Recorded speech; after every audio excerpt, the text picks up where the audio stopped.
हामी पोखरा प्रवेश गऱ्यौँ। अलि अगाडिबाट चाहिँ हामी राइट लागेर चाहिँ बेनीतर्फको यात्रा सुरु गर्नेछौँ। तातोपानीसम्म पुग्ने हाम्रो योजना छ। हेरौँ बेनीमा पुगेपछि फाइनल कुरा हुन्छ हाम्रो। त्यसपछि नाइट चाहिँ हामी अब 2 जना मात्रै छौँ। नाइट चाहिँ हाम्रो हिँड्ने कुरा चाहिँ आएन। हेलो गाइस, अब हामी चाहिँ दोस्रो दिनको लागि चाहिँ तातोपानीसम्म हिजो आएको थियौँ राति। अनि भिडियो अलिक बनाउनु भ्याइएन, थकान पनि थियो। अनि त्यही भएर चाहिँ अब नेक्स्ट डे हामी यहाँ तातोपानीबाट चाहिँ हामी मुक्तिनाथको लागि यात्रा गर्नेछौँ। Let's enjoy it. अब हिजो चाहिँ बाटोमा त्यति खासै भिडियो पनि बनाइएन, अफ रोडिङ र अलिक धुलो भएकोले यहाँबाट चाहिँ इन्जोय गर्नु होला। Hello guys, good morning. आज चाहिँ हामी सेकेन्ड रेसको लागि चाहिँ तातोपानीबाट चाहिँ मुस्ताङको लागि यात्रा गर्दैछौँ। अहिले तातोपानीबाट रुम चेकआउट गरेर चाहिँ हामी मुस्ताङको लागि लाग्दैछौँ यात्रा। तातोपानीको बजार पनि दामी रहेछ। पहाडको नजारा हेर्नुहोस्। ओ माई गड। अब चाहिँ हामी काली गण्डकीको छेउछाउ जाँदैछौँ।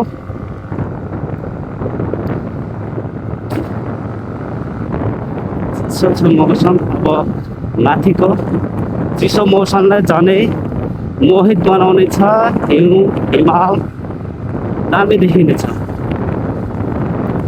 बेनीबाट पनि हामी लगभग 1 घन्टामा आइपुगेको थियौँ तातोपानीसम्म। बाटो चाहिँ यत्तिकै पिच्छ। कोही ठाउँमा चाहिँ अब डाइभर्सन भइरहेछ। डाइभर्सनको ठाउँमा चाहिँ यसरी बाटो बनेको छ। यो चाहिँ धेरै खासै ठुलो कुरो होइन। यो चाहिँ यति चाहिँ नर्मलै छ। यो चाहिँ अब पहिरो जाने ठाउँ पनि पर्यो, त्यही भएर यतिमा चाहिँ यसलाई चाहिँ नर्मलै मान्नुपर्छ। त्यो पनि बनाउने कार्य सुरु भइरहेछ। दामी वायर हिमालको हल्का मात्र नजारा देख्न सकिन्छ। Wow, look it beautiful. कस्तो दामी झर्ना देखाएको छ। Oh my God, this natural view. नेपालको यो चाहिँ नेचुरल भ्यू हो क्या।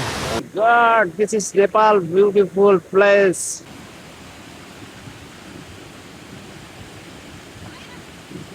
अब चाहिँ हामी रुप्सेबाट चाहिँ मुक्तिनाथतर्फको यात्रा गर्दैछौँ। अब अक्सिजन लेभल पनि अलिक कम हुँदै जान्छ। यस्तो दामी ठाउँ। पानी परेको सिजनमा चाहिँ यो बाटो हिँड्न अलि डेन्जरै रहेछ। ढुङ्गा खस्ने, पहिरो आउने। भिडियोमा हेर्नु र भिडियोमा त राम्रो देखिहाल्छ नि, आएर एक्सप्लोर गर्न चाहिँ मजा आउँछ क्या।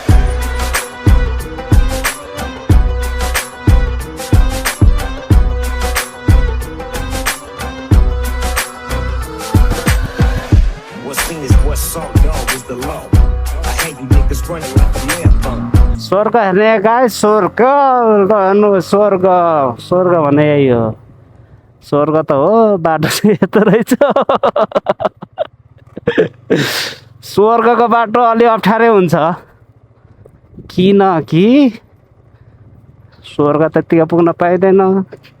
अघि पछि आयो, अहिले अफ रोडिङ। अब मजाको एक्सप्लोर भइरहेछ। एक खोलाको दुईतिर पहाड, एउटा बिचमा पहाड छ क्या दामी।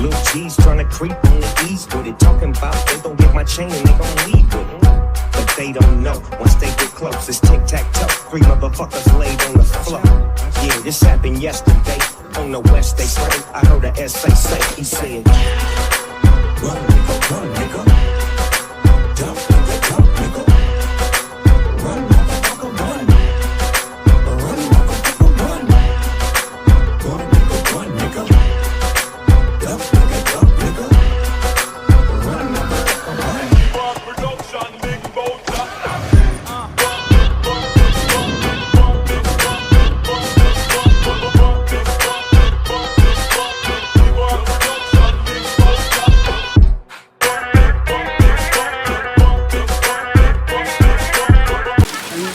हिँड न हिँड बिस्तारै है नमस्ते गरेर नमस्ते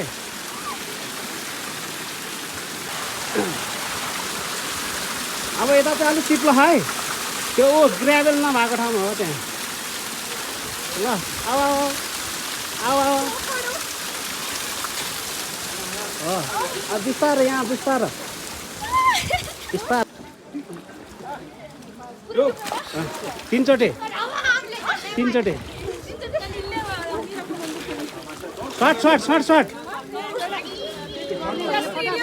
सर्ट उफ्रेर हो अब फेरि एकपल्ट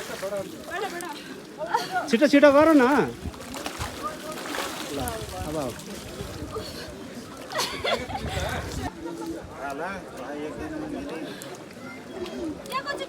यहाँ तिनचोटि सर्ट गर न सर्ट गर न सर्ट गर न त्यसरी होइन क्या त्यसरी त डुबियो ऊ भइहाल्दैन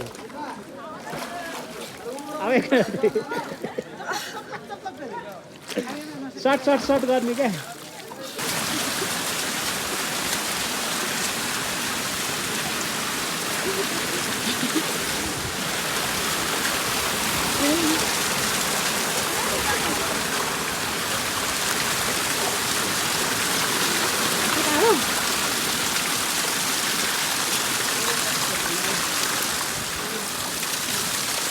यहाँ चाहिँ टिउन न खोइ त टाउकरी बिजाउनु भएको छैन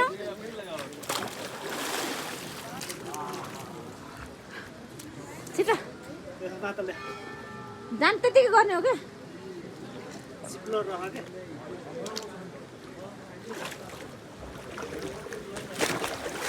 टाउको खोइ अब एकचोटि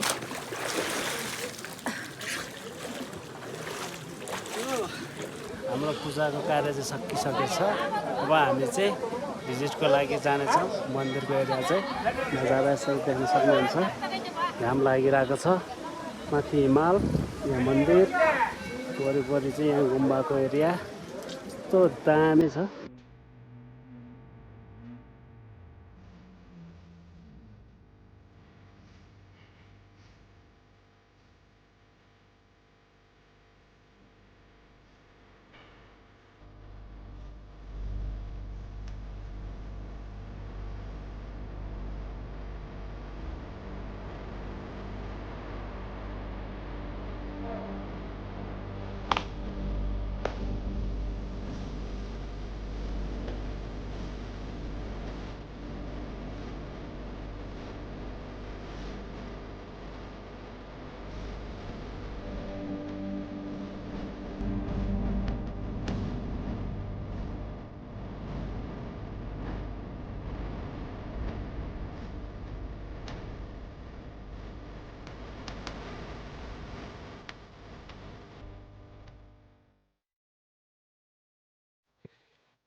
बडीको ट्रेकिङ त्यो डेन्जर ठाउँमा ओ माई गड हिमालको बिचबाट यहाँ हुँदैछ अक्सिजन लेभल चाहिँ लास्ट कमी हुँदो रहेछ यो अलिकति हलचल र अलिकति बडीलाई मुभमेन्ट हुने चाहिँ छ भने चाहिँ लास्टै अक्सिजन कमी हुँदो रहेछ सास यहाँ काम गरेर जस्तै हुँदो रहेछ ओ माई गड हिउँमा त चिप्लिन्छ फाइनली गाइस हामी चाहिँ हिउँ खेल्नमा आइपुग्यौँ वाउ यहाँ स्नो कस्तो दामी छ वाह या पुग्दा रहेछ चिप्ल्यो आछु कति चिसो चिसो चिसो हिउँले ढाक्यो यस्तो दामी गाइस हामी चाहिँ हिलो खेल्दैछौँ ल फाल्नु त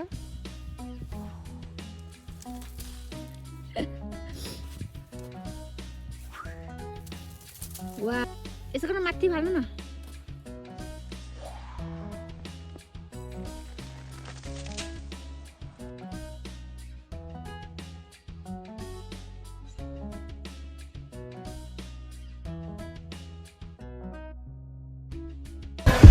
what's seen is what's saw, dog, is the law. I had you niggas running like a marathon. Lil G's tryna creep on the east with it. Talking about they gon' get my chain and they gon' leave with it. But they don't know, once they get close, it's tic-tac.